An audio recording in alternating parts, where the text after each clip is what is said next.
Oi, Elaine. Então, eu acho que toda mulher de bom senso e razoabilidade está chocada com isso, né? Porque isso não é da conduta, isso não é da possibilidade social que nós temos, né? Nós temos a condição de acessar alguns serviços de saúde, nós temos condição de acessar, por exemplo, os mecanismos disponibilizados pela segurança pública, né? O botão do pânico, tem alguma coisa acontecendo que de maneira suficiente nós ainda não temos leitura. O que nós estamos percebendo entre as mulheres, inclusive as mulheres que estão nos acompanhando nesse momento, é que nós vivemos um momento de muita apreensão, porque nós não sabemos, e isso é evidência, nós não sabemos como nos mover quando nós somos a vítima preferencial de um ato que é de uma pessoa em específico, mas que é resultado de uma configuração social e histórica que vê na vida um desvalor, né? Então, aqui a gente tem que lidar com a ideia de que algo sobre a vida está acontecendo, que precisa ser, primeiro, olhado. Segundo, ele tem que mobilizar o nosso pensamento e não só a nossa emoção. Nós temos que raciocinar quais são os processos envolvidos para que nós possamos tomar atitudes consequentes e de proteção à vida.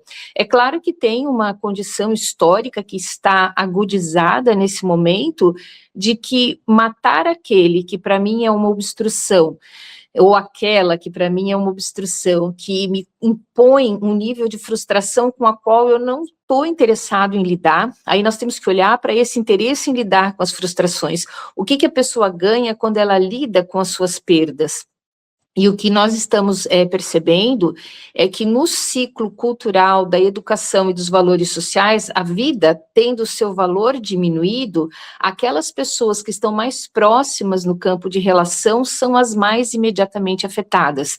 Então eu tenho, né, e eu vejo, né, pelo que eu já convivi, por força da minha atividade profissional de psicóloga, homens que não conseguem receber limites, porque não receberam limites na infância, não receberam limites na adolescência, e o que eu digo de limites aqui, Elaine, não é nem só o limite no território familiar, eles não conseguem operacionalizar para si os limites sociais, porque esses limites sociais que infelizmente nós temos aí, né, fundados na ideia de um sujeito único, eu decido por mim, para mim, e o mundo, se não for como eu quero, não é um mundo que tenha validade.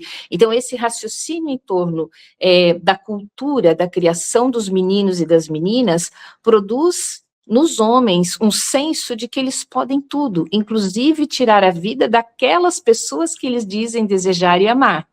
E só uma coisa que eu acho bem importante, porque é o requinte de crueldade desse processo, como o caso que aconteceu em Goiás, que aquele homem, ele mata os filhos para que a mulher sofra, então ele identifica uma potência de amor, ele retira dessa mulher a potência de amor e ele se retira da possibilidade de ser culpado pelo ato. Tudo fica para ela. É uma perversidade que nos fere sem palavras. Nós não temos condição de expressar, para além de um ato emocional, o quanto isso nos fere. Então, nós temos que pensar, sim, sobre o que nós vamos fazer. Né? E acho que esse é o desafio, Elaine, no momento, porque é tão chocante emocionalmente que a gente começa a ficar paralisada. Qual a melhor atitude? E eu diria, ela nunca é no singular, ela precisa ser sempre no plural. A mulher que é uma potencial vítima, e quem é a potencial vítima? Na sociedade que nós vivemos, todas nós somos potenciais vítimas. E aí entender que isso é coletivo não vai dar para resolver caso a caso. Mas cada uma das mulheres precisa encontrar lastro nas políticas públicas, e eu não estou dizendo aqui só política pública de segurança, não.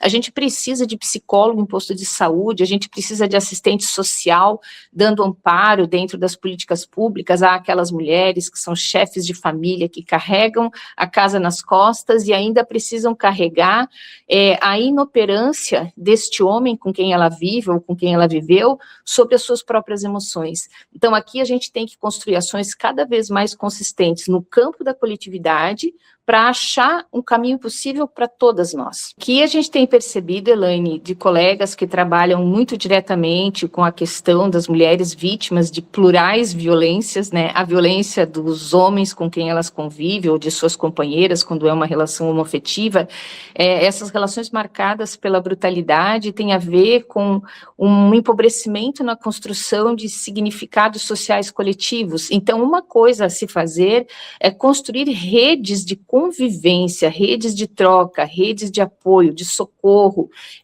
capazes de nutrir essas mulheres de algumas coragens e muitas outras proteções. Coragem de dizer não, a proteção de poder ter abrigamento quando estar na casa que ela divide ou dividiu com o seu agressor não seja mais um ato possível. Então, a gente precisa fortalecer o processo de rede, fortalecer o processo de comunidades e desenvolver, sim, essa é uma luta brutal, mas a gente precisa fazer como mulher, desenvolver parâmetros de interação social, principalmente através de duas macropolíticas públicas, que são as de educação e as de segurança, né? Então, você precisa, sim, ter treinamento efetivo de profissionais da segurança, que ao prover socorro a uma queixa, um pedido de auxílio de uma mulher, não venham banalizar, né? Esses tempos eu ouvi o argumento de uma mulher que foi agredida pelo ex-companheiro, chamou a força policial militar, que prontamente atendeu e a levou para fazer o exame de corpo de delito, e um dos policiais dizia, você não devia fazer tanta confusão, você devia se acalmar, cuidar da sua filha, e até, quem sabe, depois, quando ele estiver calmo, vocês retomarem o relacionamento. Então, é um policial, evidentemente, despreparado para atender esse tipo de condição, né? Algum esforço, inclusive, a gente precisa reconhecer isso dentro da Polícia Militar aqui de Santa Catarina. Existem alguns esforços com algumas mulheres policiais, no sentido de estabelecer uma política de proteção da vida das mulheres vinculado às necessidades das mulheres. É claro que numa corporação que tem um caráter potente e muito fortemente masculino, é uma luta dessas mulheres no interior da corporação trazer essas pautas no tom capaz de ser reconhecido pelas mulheres. O botão do pânico é uma coisa que tem se mostrado bastante efetiva. O difícil do botão do pânico é convencer as mulheres a, de fato, fazerem uso desse instrumento, né, na aproximação do sujeito. Às vezes, mas coitado, ele sofre, e aí vem toda uma educação que precisa ser reconfigurada. As mulheres precisam ser ensinadas a abandonar esse sentimento romântico do coitadinho dele, ele sofre. Sim, ele sofre, mas o sofrimento dele não vai ser pago, não pode ser pago, não precisa ser pago com a vida dessa mulher. E muitas mulheres vão, a Magda, né, a Magda Zurba, professora da UFSC, também da psicologia, fez uma fala esses dias muito interessante, que dizia assim, não aceite o pedido de uma última conversa, porque ela pode ser a última conversa. Esse tom de querida, vamos conversar, vai ser a nossa última conversa, vamos resolver. Muitas mulheres escutam isso num sentimento de ele quer resolver. E ele quer resolver mesmo. Ele resolve para ele, mas ele resolve para ele tirando a vida dela, ou machucando de maneira muito potente o corpo dela.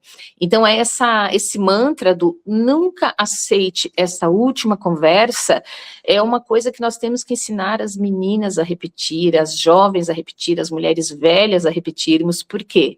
Porque pode ser, de fato, uma última conversa, né? Essa alternativa de dizer, vamos criar uma epifania dessa relação, tudo vai dar certo. Não vai dar certo. Um homem que bate uma vez, bate duas, bate três, e às vezes ele não bate nem com o corpo, ele bate numa palavra colocada com violência, ele bate num xingamento, e o terceiro ou quarto ato pode sim, e os dados, as estatísticas vêm mostrando, pode ser a eliminação dessa mulher. Então, a gente tem que se negar, é uma questão muito pessoal, é técnica, profissional, mas é pessoal, a gente tem que se negar a esse lugar de vítima. Nós não queremos, não podemos e não seremos a próxima vítima, porque nós temos que ter essa força de resistência. Só que quando eu descubro isso para mim, se eu não consigo dividir contigo, o que eu descubro para mim fica muito pequenininho e o risco continua aumentado. Eu vi um dado recentemente do Ministério da Justiça que a cada 6 minutos no Brasil, uma mulher é vítima de violência sexual. Assim, ó, a banalização dos nossos corpos, dos nossos desejos, ela é tão violenta que ela vai criando uma sociedade cada vez mais doente, doente socialmente, doente psicologicamente, e quando antes eu te dizia que isso passa pela escola, o risco do conservadorismo de não atentar, por exemplo, a temas de sexualidade, de uma coisa que é lida meio atravessado, mas de uma educação emocional. Eu quero ter um parceiro, eu quero ter uma relação, mas eu quero ter a minha vida. Isso precisa ser primário, e o rompimento com esse senso romântico que estar com o outro é o fundamento da minha felicidade, ele precisa ser criado na consciência das meninas. Mas ainda, infelizmente, muitas mulheres jovens, estão topando o jogo da submissão como o último recurso romântico para a salvação da sua existência. E isso nos coloca todas, porque o senso de desvalor da vida permanece. Isso nos coloca todas, o tempo todo, em grande risco. E é muito dolorido estar na presença de mulheres que foram vitimadas, né? Porque vitimada não é só aquela que morre, são todas as que estão em volta, as filhas dessas mulheres, as irmãs dessas mulheres, as mães dessas mulheres, as delegadas. Eu me emociono aqui porque tem um trabalho de estágio, de curso de psicologia, junto à Delegacia da Mulher, e uma delegada contando, assim, a gente construindo o trabalho, aquela mulher que vê isso todos os dias, elas assim, ainda eu chego em casa num abalo que eu tenho que negociar comigo que eu preciso continuar.